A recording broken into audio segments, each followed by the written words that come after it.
Hello and welcome to the classroom once again, students. Today we shall read your poem number 4, Leisure. Poem for leisure. Leisure का मतलब होता है खाली समय, खाली टाइम, जिसमें आप ऐसा कोई काम करें जो आपको बहुत पसंद है, जिसमें कोई समय का बंधन ना हो, जिसमें आपको कहीं जाने की हड़बड़ी ना हो, जिसमें आपको कोई चिंता ना हो, सारी एंजाइटीज, सारी चिंताओं से आप मुक्त रहें, वो समय आपका लेजर टाइम कहलाता है। विलियम हेनरी डेविस की लिखी हुई ये कविता लेजर।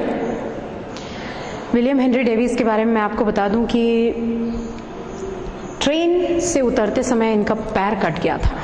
उसके पहले ये पोएट नहीं थे। उस एक्सीडेंट के बाद जब ये रिकवर हुए, उसके बाद इन्होंने पोएट बनने का फैसला किया और इन्होंने कविताएं लिखी, और उन्हीं में से एक कविता है laser. What is this life if full of care? We have no time to stand and stare. William Henry Davis के बारे में एक चीज और मैं आपसे कहना चाहूंगी कि इस कविता के बारे में उन्होंने कहा था कि इस कविता को पढ़ के कोई मुझे आलसी ना समझे, कि मैं आलस से प्रेरित होके कह रहा हूं कि हमारे पास में खाली वक्त होना चाहिए। उनका ये कहना है कि जो इतनी खूबसूरत दुनिया हमारे पास में है, इतनी बेहतरीन ब्यूटीज जो हमारे चारों ओर हैं, खूबसूरत दृश्य हमारे चारों ओर है, इसको देखने का, इसको निहारने का, इसको एंजॉय करने का, अप्रिशिएट करने का कम से कम वक्त हमारे पास होना चाहिए। इस कविता में इसी चीज को उन्होंने बताया है। What is this life is full of care, we have no time to stand and stare. इस जिंदगी का क्या मतलब है? अगर हमारी जिंदगी में सिर्फ चिंता चिंता चिंता, टेंशन, केयर, हमको ये करना है, हमको वो करना है, हमारे पास में इतना वक्त नहीं है कि हम खाली समय थोड़ी देर खड़े होके अपने आसपास फैली हुई खूबसूरती को देख सकें, महसूस कर सकें, एप्रिशिएट कर सकें। अगर ये हमारे पास नहीं है, ऐसा खाली वक्त, तो हमारे लिए इस जिंदगी का कोई मतलब नहीं है। जो इतने खूबसूरत दृश्य, इतनी खूबसूरत दुनिया ईश्वर ने बनाई है, अगर हम उस दुनिया को, उस ब्यूटी को हम नहीं देख रहे हैं, तो फिर हमारी जिंदगी अर्थहीन है, मीनिंगलेस है।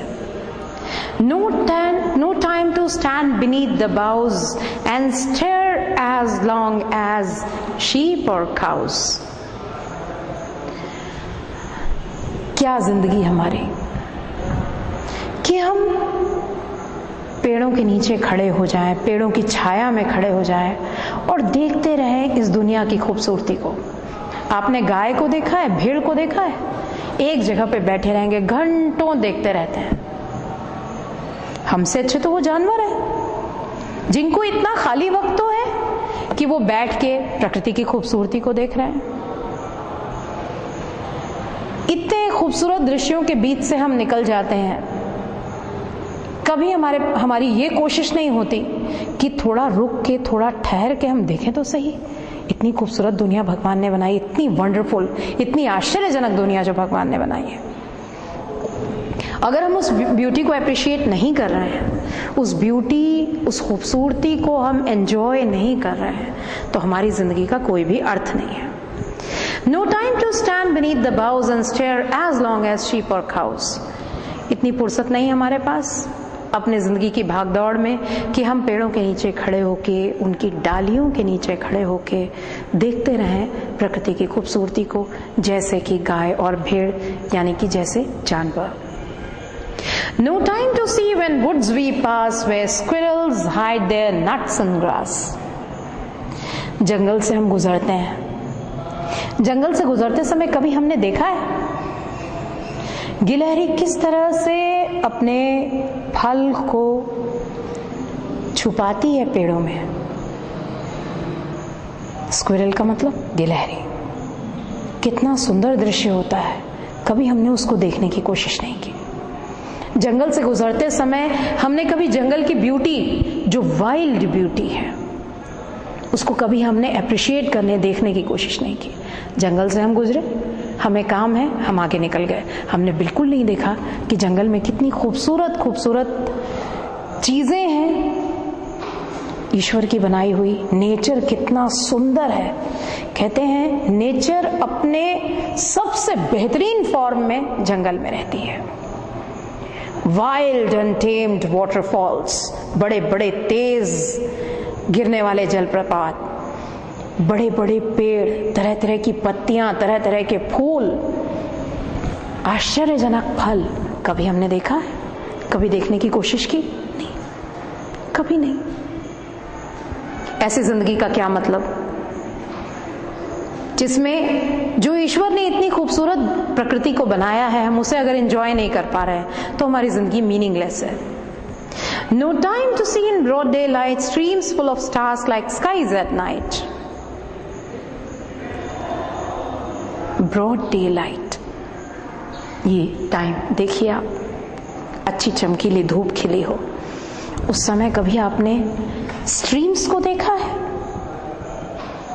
जब सूर्य की तेज रोशनी पानी पे पड़ती है तो ऐसा लगता है कि स्ट्रीम्स में, उस जल, जो वहां पे लेक है, झील है, स्ट्रीम है, उसमें पानी नहीं है, स्टार्स हैं, तारे हैं।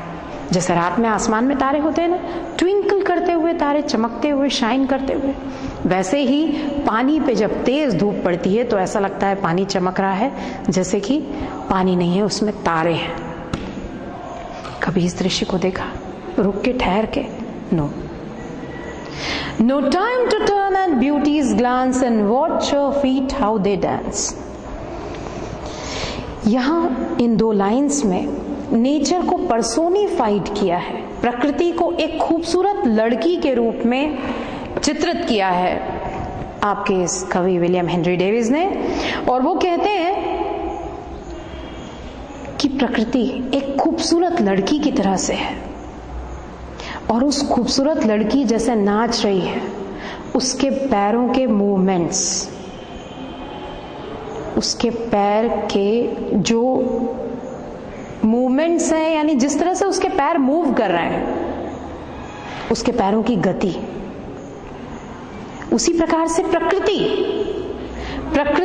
जो कि एक स्त्री के रूप में चित्रित किया है, एक लड़की के रूप में चित्रित किया है, कि प्रकृति भी इसी तरह से परिवर्तित होती रहती है। जैसे नृत्य में हाव भाव चेंज हो जाता है, डांस में हाव भाव चेंज हो जाता है, वैसे हमारी प्रकृति हर सीजन में अपना रूप बदल लेती है। गर्मी में उसका दृश्य अलग रहता है, उसकी ब्यूटी अलग होती है। बारिश में देखिए ब्यूटी बिल्कुल चेंज हो जाती है, और ठंड में चारों तरफ बर्फ, उसकी ब्यूटी अलग। तो जिस तरह से एक डांस करने वाली लड़की के हाव भाव, उसके पैर, उसकी आंखें, उसकी मुस्कुराहट अपना रूप बदलते रहते हैं, changing moods of a dancing girl, उसी तरह से प्रकृति भी अपना रूप परिवर्तित करती है, अपने फॉर्म को चेंज करती है हर सीजन में। हमने कभी इसको देखने समझने की कोशिश की है? नहीं। फिर हमारी जिंदगी कैसी है? मीनिंगलेस, निरर्थक। अगर हम उसके खूबसूरत दृश्यों को नहीं देख रहे हैं, उसके खूबसूरत दृश्यों को, उसके बदलते हुए प्रकृति वेश परिवेश को अगर हम नहीं देख रहे हैं, उसको हम अप्रिशिएट नहीं कर रहे हैं, तो फिर हमारी जिंदगी का कोई भी मतलब नहीं है। No time to wait till her mouth can enrich that smile her eyes began. जिस तरह से एक नाचने वाली, एक नृत्य करती हुई लड़की, उसकी मुस्कुराहट उसके आंखों से शुरू होती है और उसके होठों पे समाप्त होती है, उसी प्रकार से प्रकृति है। प्रकृति को लड़की के रूप में पर्सोनिफाइड करके चित्रित किया है, उसको एक मनुष्य का रूप दिया है कि वो एक बहुत खूबसूरत लड़की है। उसी प्रकार से प्रकृति की ब्यूटी है, उसकी खूबसूरती है, उसकी खूबसूरती किस तरह से कैसे फ्लरिश करती है, कैसे स्टार्ट होती है, एक सुंदर सा फूल कैसे बड़ा हुआ, कितना बेहतरीन लगता है एक दृश्य। क्या हमने उसको देखने की कोशिश की? नहीं। A poor life, they say, full of care, we have no time to stand and stare. Finally आपके कवि कहते हैं कि अगर आपकी जिंदगी इस तरह की है कि आपके पास में जो चारों तरफ ब्यूटी है, जो खूबसूरती है, अगर आप उसको नहीं देख रहे हैं तो आपकी जिंदगी तो पुअर, बिल्कुल बेकार है, मीनिंगलेस है। अगर आपके पास वक्त नहीं है, हमारे पास वक्त नहीं है कि हम रुक के, ठहर के प्रकृति के खूबसूरत दृश्यों को एंजॉय कर सकें, एप्रिशिएट कर सकें। Is it clear? एक बार फिर से बता देती हूं जिससे आप लोगों को इसमें कोई प्रॉब्लम ना हो। What is this life full of care, we have no time to stand and stare. हमारी जिंदगी अगर चिंताओं से, हमारी परेशानियों से, हमारी तकलीफों से, हमारे केयर से भरी हुई है कि हमको ये करना है, अभी ये पाना है, इस चीज का काम बचा है, अगर हम सिर्फ यही सोचते हैं, ये सोचना है, ये तो सोचना ही, अगर नहीं सोचेंगे तो आप जी नहीं पाएंगे। लेकिन कभी तो वक्त निकालिए जब आपके दिमाग में सिर्फ प्रकृति के खूबसूरत दृश्य देखने के अलावा कोई चिंता ना हो। वो वक्त आपके पास होना जरूरी है, नहीं तो आपसे अच्छी जिंदगी जानवर की है, कवि का कहना है। No time to stand beneath the boughs and stare as long as sheep और काउस। क्या मतलब? अगर आप इतने खूबसूरत पेड़ों के बीच से, एवेन्यू से निकल रहे हैं, एवेन्यू का मतलब बीच में रोड, दोनों तरफ पेड़, और ऐसे घने पेड़ के बिल्कुल झुक जाए, आप एवेन्यू से क्रॉस हो रहे हैं और आप ठहर के देखना भी नहीं चाह रहे हैं कि पेड़ कितने खूबसूरत हैं, तो आपसे अच्छे तो गाय और भेड़ है जो कम से कम रुक के ठहर के देख तो रहे हैं प्रकृति की खूबसूरती। No time to see when woods we pass where squirrels hide their nuts in the grass. Wood से निकलते हुए, फॉरेस्ट, जंगल से गुजरते हुए, आप अगर जंगल की खूबसूरती नहीं देख रहे हैं, आप उस गिलहरी को नहीं देख रहे हैं किस तरह से अपना फल छुपा रही है, क्या मतलब फिर? No time to see in broad daylight streams full of stars like skies at night. दिन की तेज रोशनी में अगर आप झील में पड़ने वाले पानी के रिफ्लेक्शन को, जो रिफ्लेक्शन उस पानी को बिल्कुल तारों से भरा हुआ बना देता है, आपने कभी देखा होगा जब तेज धूप की किरणें पड़ती हैं, सूर्य की किरणें पड़ती हैं पानी पे, तो ऐसा लगता है जैसे तारे हैं उसके अंदर, जगमगाहट होने लगती है पानी में। इसको अगर आप नहीं देख रहे हैं तो आपकी जिंदगी बेकार है। No time to turn at beauty's land and watch her feet how they dance. जैसा मैंने आपको बताया कि प्रकृति को एक खूबसूरत स्त्री की संज्ञा दी, एक लड़की की संज्ञा दी है, उन्होंने पर्सोनिफाइड किया है। और अगर आप उस प्रकृति की खूबसूरती को नहीं देख रहे हैं, कैसे वो नृत्य कर रही है, जैसे लड़की नाचती है वैसे प्रकृति का दृश्य, हर बार प्रकृति का मूवमेंट बदल जाता है, उसकी गति बदल जाती है, उसकी खूबसूरती का रूप बदल जाता है। No time to wait till her mouth can enrich that smile her eyes began. उसके आंखों से शुरू हुई उसकी मुस्कुराहट जो उसके होठों पे खत्म होती है, उसी तरह से प्रकृति की खूबसूरती, आप अगर उसको देख नहीं रहे, अप्रिशिएट नहीं कर रहे हैं, तो फिर आपकी जिंदगी बेकार है, किसी काम की नहीं। A poor life this a full of care, we have no time to stand and stare. इतनी जिंदगी की भागदौड़ में, इतनी सारी चिंताएं, इतने सारे टेंशन में अगर हम प्रकृति की खूबसूरती को नहीं देख रहे हैं, हमारी जिंदगी किसी काम की नहीं है, मीनिंगलेस है। तो अपनी जिंदगी को मीनिंगलेस होने से बचाइए, कवि का अनुरोध है, और उनका ये कहना है कम से कम समय निकालिए और उस खूबसूरत दृश्य को देखिए जो आपके लिए भगवान ने बनाया है। ब्यूटीज ऑफ नेचर, जो प्रकृति की खूबसूरती है उसको देखिए, एंजॉय कीजिए, अप्रिशिएट कीजिए। और नहीं कर सकते तो फिर आपसे अच्छे जानवर हैं जो आराम से बैठ के प्रकृति की खूबसूरती को निहारते रहते हैं, भले ही उन्हें उसकी समझ हो या ना हो। आपके इंटेलिजेंस ने आपको इतना सक्षम बनाया है कि हर खूबसूरती को आप अप्रिशिएट कर सकते हैं। उस इंटेलिजेंस को आप सिर्फ अगर अपनी प्रॉब्लम सॉल्विंग में, चिंताओं को दूर करने में और केयर्स में अगर व्यतीत कर रहे हैं तो ये आपकी जिंदगी बिल्कुल बेकार है। तो लेजर, खाली वक्त, मेरे ख्याल से आपको कविता समझ में आई होगी। Now we are going to do the question answers of this poem. First question is, what does the poet say about a life which is full of care? ऐसी जिंदगी जिसमें सिर्फ चिंताएं हैं, ऐसी जिंदगी कैसी है? अर्थहीन है, Answer 1.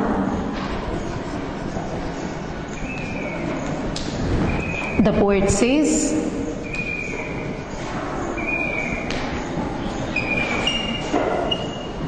that the life which is full of care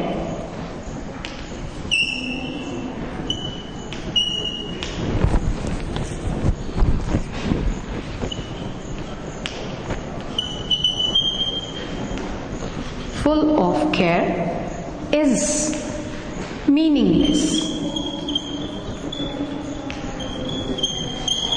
ऐसी जिंदगी जिसमें सिर्फ चिंताएं हैं, वो अर्थहीन है, बेकार है, कोई मतलब की नहीं है। दूसरा क्वेश्चन है, why does the poet want time to stand and stare? खड़े होके प्रकृति की, खड़े होके स्टेयर करना, देखना, ये समय कवि क्यों चाहते हैं? कवि क्यों कहते हैं कि ठहरिए, रुकिए और देखिए? क्या देखिए? क्या देखने से उनका मतलब है? प्रकृति की खूबसूरती।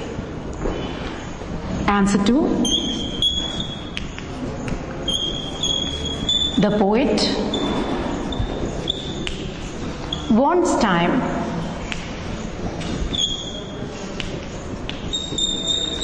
to stand and stare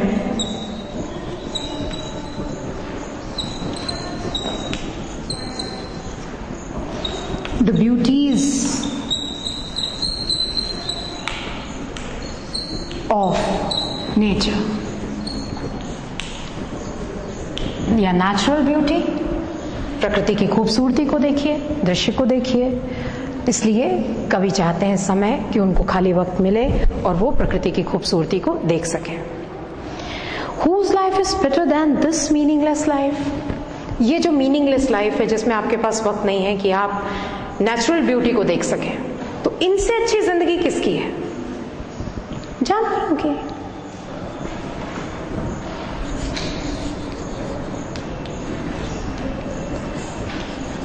The lives of animals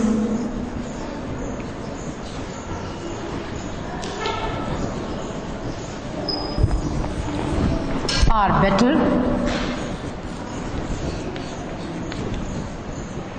than this meaningless life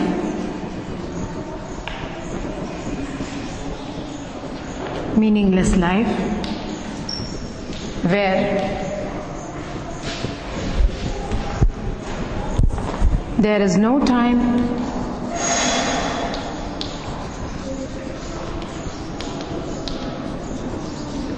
to see the natural beauty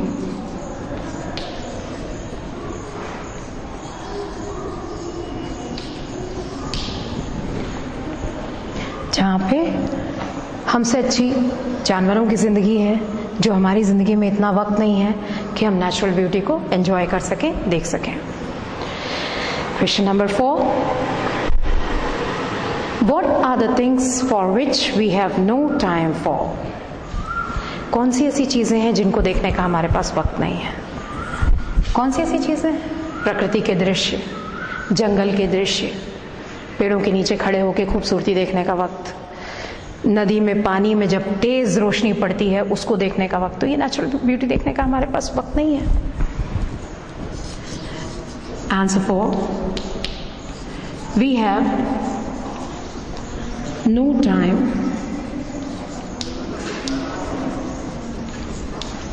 to see and enjoy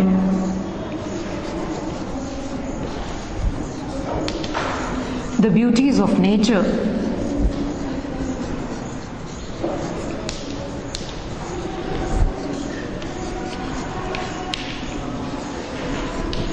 we have no time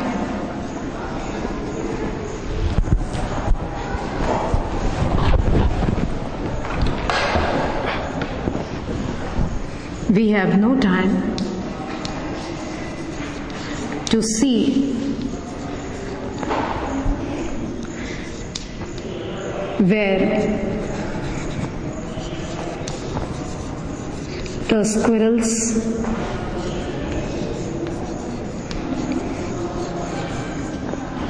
hide their nuts in the grass.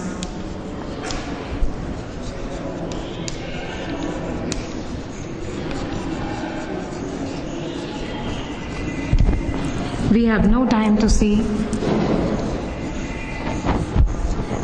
We have no time to see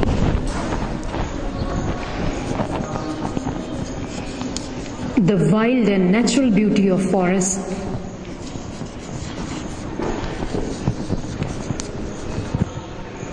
The wild and natural beauty of forest.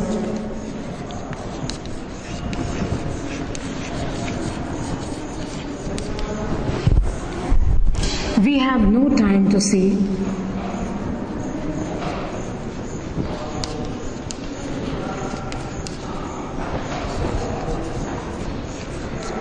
The stream in broad daylight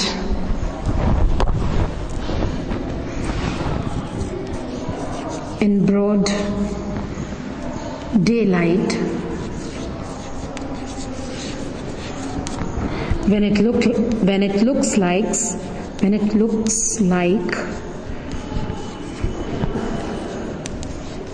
full of stars, या as if full of stars भी लिख सकते हैं, या simply like full of stars. तो इसके अलावा और भी बहुत सारी चीजें हैं जो आप चाहें तो इसमें ऐड कर सकते हैं. No time to stand beneath the boughs. Boughs के नीचे खड़े होने का समय नहीं है कि हम जहाँ वहाँ पे खड़े होके कम से कम नेचुरल ब्यूटी को देख सकें.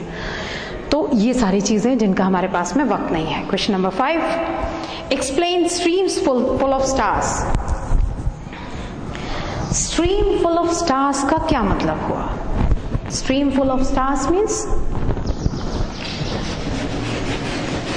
पानी की झील जब दिन में उस पे पानी पे जब धूप का रिफ्लेक्शन पड़ता है, धूप की किरणें पड़ती हैं, पानी शाइन करता है. और पानी इस तरह से शाइन करता है जैसा लगता है कि वहां पर तारे हैं. पानी की जगह जैसे रात में स्काई पूरा तारों से भरा हुआ रहता है, वैसे ब्रॉड डे लाइट में दिन के समय वो स्ट्रीम पूरी तारों से भरी हुई दिखती है.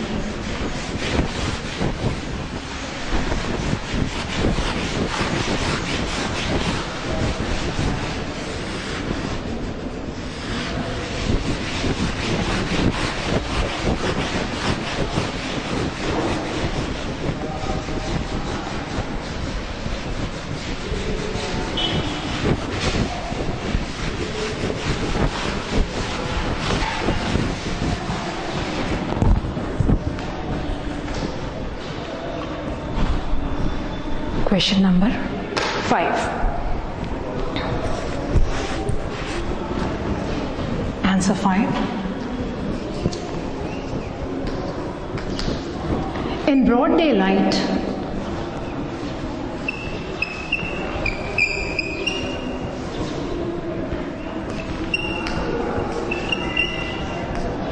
the water of the stream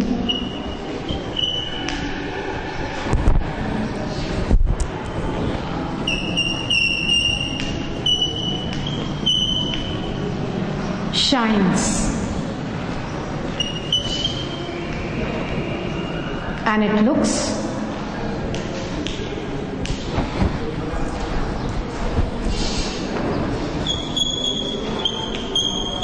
as if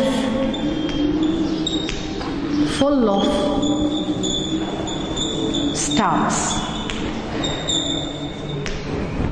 broad daylight में स्ट्रीम का जो पानी है चमकता है, शाइन करता है, ऐसा लगता है कि जैसे तारे हैं उसमें. What is the central idea of the poem? इस पोएम का सेंट्रल आइडिया क्या है?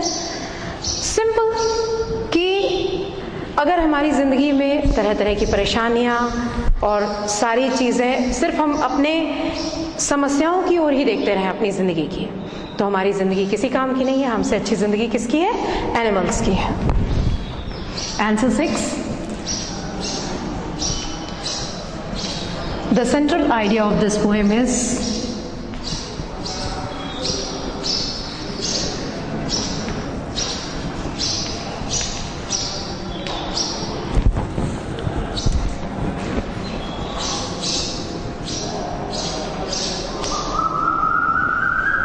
if we have no time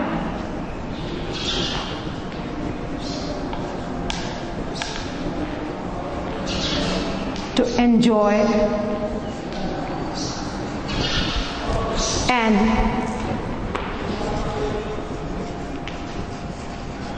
appreciate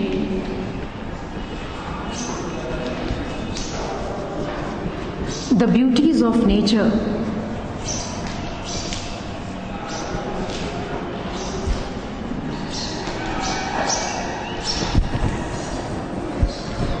if we have no time to enjoy and appreciate the beauties of nature that surround us,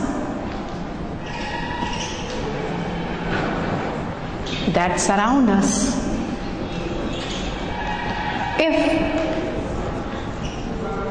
our life is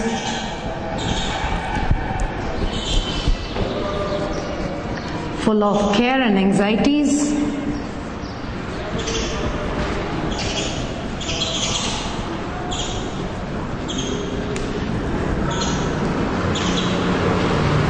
then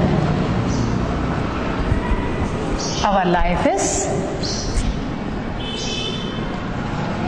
meaningless.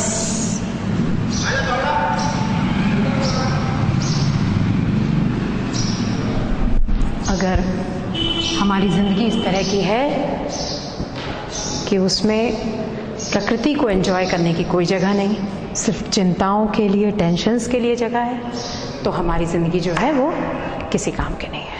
So that was your poem Leisure. You must have understood it. Thank you.